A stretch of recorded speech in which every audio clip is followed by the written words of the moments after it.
প্রিপোজিশনের পরে যদি কোনো একটা প্রোনাউন আসে তাহলে ওই প্রোনাউনের সাবজেক্টিভ ফর্ম না বসে অবজেক্টিভ ফর্ম বসে। মজার ব্যাপার হচ্ছে একের অধিক প্রোনাউনও যদি আসে তখনও সাবজেক্টিভ ফর্ম না বসে অবজেক্টিভ ফর্ম আসে। ব্যাপারটা আমি আরো ক্লিয়ার করে দিচ্ছি ছোট্ট একটা এক্সাম্পলের মাধ্যমে। যেমন ধরো আমি বলতে পারবো না we can rely on you and she.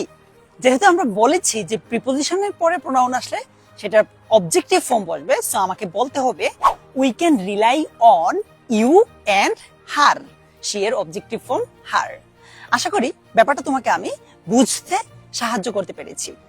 এবার তুমি আমাকে কমেন্টে জানাও I have a gift for he and she. এই যে হি অ্যান্ড শি বলছি, এই জায়গাটাতে কি ধরনের পরিবর্তন আসবে বা আদৌ পরিবর্তন আসবে কিনা। পাশাপাশি ভিডিওটা যদি তোমার ভালো লেগে থাকে তাহলে তুমি নিজের টাইমলাইনে কিংবা বন্ধুদের সাথে শেয়ার করতে পারো। ধন্যবাদ, দেখা হচ্ছে পরের ভিডিওতে।